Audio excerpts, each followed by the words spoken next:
एक सुनसान पश्चिमी कस्बे के किनारे, जहां रात ढलते ही वीरानी इतनी गहरी हो जाती थी कि आदमी को अपनी धड़कनों की आवाज भी भारी लगती थी।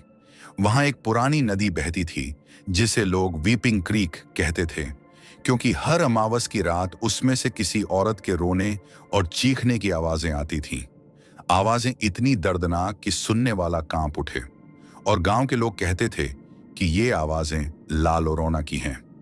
वो औरत जिसने सदियों पहले गुस्से और पागलपन में अपने ही बच्चों को उसी नदी में डुबो दिया था और अब हमेशा के लिए भटकने को शापित है।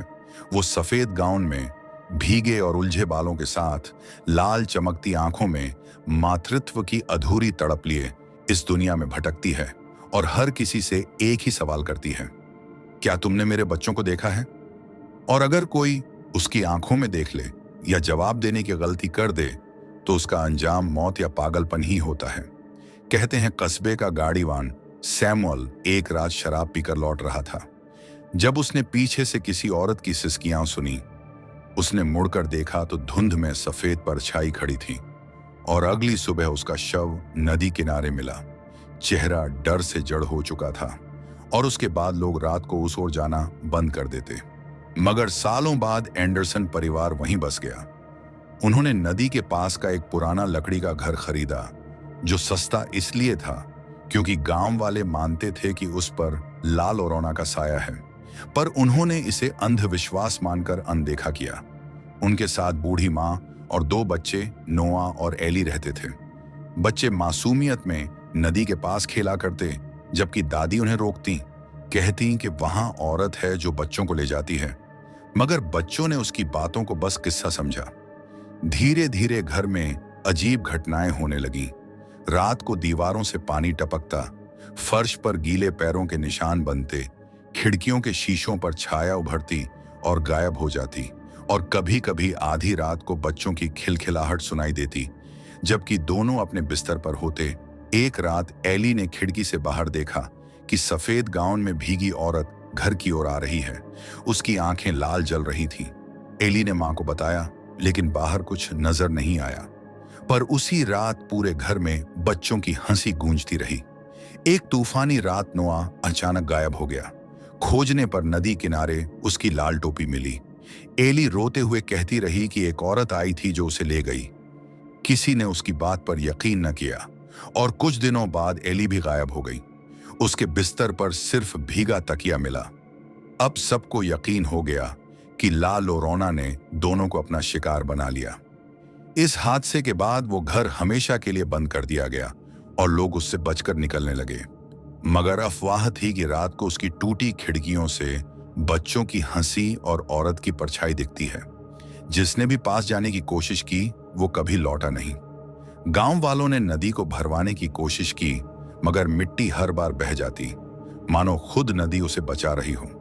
धीरे धीरे लोग कस्बा छोड़ने लगे, मगर राहगीरों ने बताया कि रात में सफेद कपड़ों में औरत सड़क किनारे खड़ी मिलती है, जो हाथ हिलाकर गाड़ी रोकती है, और जब कोई रुकता तो वही सवाल करती, क्या तुमने मेरे बच्चों को देखा है? और कुछ दिनों बाद वो लोग रहस्यमयी तरीके से गायब हो जाते। कहते हैं अब ला लोरोना सिर्फ नदी तक सीमित नहीं है, उसकी आत्मा पूरे इलाके में भटकती है, कभी जंगलों में, कभी वीरान घरों में और कभी सड़कों पर। और उसकी चीख सुनने वाला सोचता है जैसे उसकी अपनी मां उसे पुकार रही हो। आवाज इतनी सच्ची और गहरी होती है कि आदमी रुककर देखे बिना नहीं रह पाता, और वही उसकी आखिरी भूल होती है। आज कस्बा लगभग वीरान है, मगर वो घर और नदी अब भी वही हैं, जिनके पास से रात को ठंडी हवा गुजरती है तो उसमें सिसकियां मिलकर गूंजती हैं, और कई बार वो आवाज धीरे धीरे किसी का नाम लेकर पुकारने लगती है, मानो अगला शिकार तय हो चुका हो। और अगर उस वक्त किसी ने मुड़कर देख लिया तो समझो उसकी जिंदगी खत्म, क्योंकि ला लोरोना अब भी इस दुनिया में है, अपने बच्चों की अधूरी तलाश में, और शायद अगली बार उसकी आंखें तुम्हें ही ढूंढ रही हों।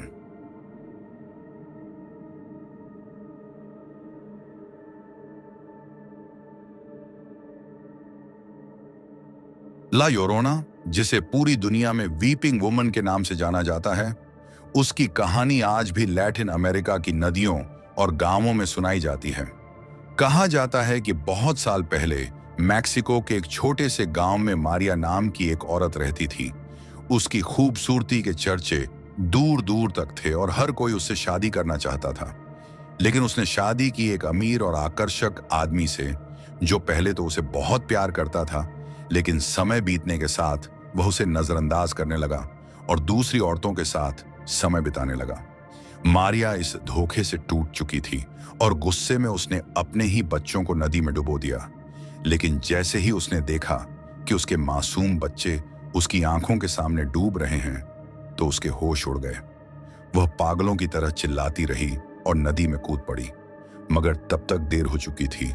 उसके बच्चे मर चुके थे और जब गांव वालों को यह सब पता चला तो उन्होंने मारिया को श्राप दिया और कहते हैं कि उसकी आत्मा कभी शांति नहीं पा सकी। उसकी आत्मा आज भी सफेद कपड़ों में नदी किनारे भटकती है और रोती रहती है। लोग कहते हैं कि रात में अगर आप किसी सुनसान नदी किनारे जाएं तो आपको एक औरत की सिसकियां सुनाई देंगी। अगर आप उस आवाज के पीछे जाओगे तो आपको सफेद कपड़े पहनी हुई लंबी काली बालों वाली औरत दिखेगी, जिसका चेहरा अक्सर छुपा होता है और उसकी रोने की आवाज आपके दिल को चीर कर रख देती है। कई लोगों ने दावा किया है कि ला योरोना को देखने के बाद उनका पीछा एक ठंडी हवा करती है और कई बार तो वो सीधे आपके सामने खड़ी हो जाती है। उसके बारे में कहा जाता है कि वह बच्चों को खोजती है और अगर रात में कोई बच्चा अकेला मिलता है तो वह उसे नदी में खींच ले जाती है।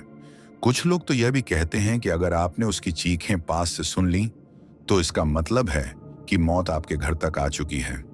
पूरे मैक्सिको में यह माना जाता है कि ला योरोना सिर्फ एक कहानी नहीं बल्कि हकीकत है, क्योंकि कई परिवारों ने अपने प्रियजनों को नदी किनारे खोया है और उन्होंने एक जैसी औरत को देखा है जो रोते हुए गायब हो जाती है। यहां तक कि वैज्ञानिक भी इन घटनाओं का सबूत नहीं ढूंढ पाए हैं, लेकिन गांव वाले मानते हैं कि वह आत्मा अब तक अपने बच्चों को ढूंढ रही है और जब तक उसे अपने बच्चों की आत्मा वापस नहीं मिल जाती, वह किसी को भी चैन से जीने नहीं देगी। कहा जाता है कि उसकी सिसकियों में इतना दर्द होता है कि अगर आप उसे सुन लें तो आपकी रूह कांप उठेगी और आप नींद में भी वही आवाजें सुनते रहेंगे।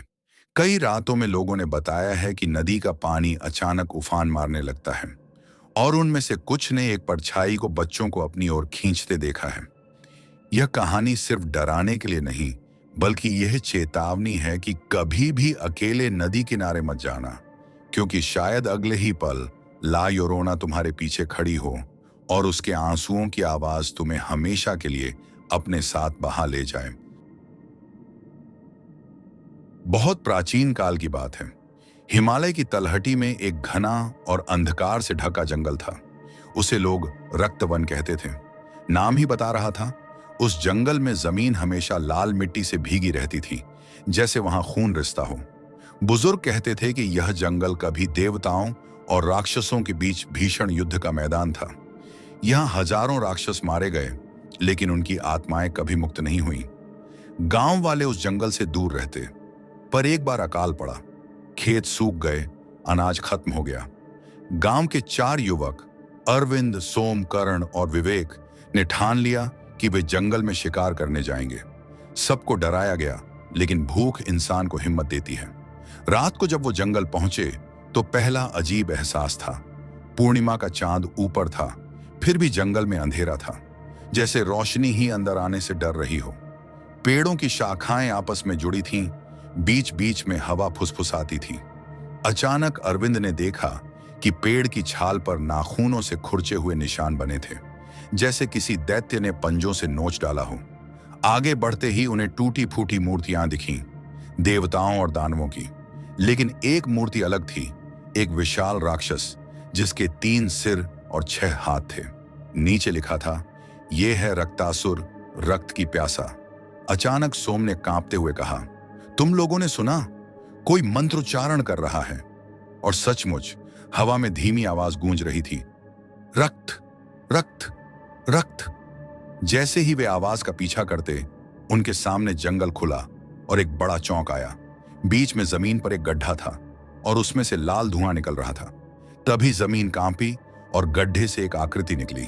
वही था रक्तासुर। उसकी ऊंचाई 10 आदमी के बराबर, शरीर काले लोहे जैसा और आंखें जलती हुई अंगारों की तरह।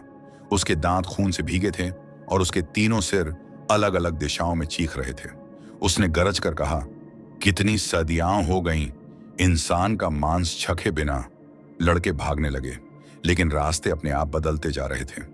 एक तरफ पिशाचिनियां झुंड में खड़ी थीं। उनके लंबे बाल जमीन को छूते थे और चेहरे पर खून की धारा बह रही थी। दूसरी तरफ भूत प्रेतों की हड्डियां जमीन से उठकर उनका पीछा करने लगीं। कर्ण ने तीर चलाया, पर वो तीर हवा में गायब हो गया। तभी अचानक उसका गला पकड़कर कोई अदृश्य हाथ उठा ले गया। अगले पल बस उसकी चीख सुनाई दी और खून की बूंदें टपक पड़ी। अब 3 बचे थे। विवेक ने हिम्मत की और एक पुराना ताबीज निकाला जो उसके दादा ने दिया था। जैसे ही उसने मंत्र पढ़ा, चारों तरफ रोशनी फैल गई। उस रोशनी में उन्होंने देखा सैकड़ों राक्षस, पिशाच और दानव उनके चारों ओर खड़े थे, लेकिन रोशनी से पीछे हट रहे थे। लेकिन रक्तासुर हंस पड़ा। एक ताबीज मेरे भूख को नहीं रोक सकता। उसने अपना एक हाथ बढ़ाया और रोशनी बुझ गई। अब बस अंधेरा था, सिर्फ चीखें, दौड़ते कदमों की आवाज और पत्तों पर टपकते खून की बूंदें। सुबह गांव वाले जंगल गए तो बस 2 शरीर मिले, फटे चिथड़े और खून में सने। अरविंद और सोम कभी नहीं मिले। कहते हैं कि रक्तासुर ने उनकी आत्माएं पी लीं और उन्हें अपने दानव सैनिक बना दिया।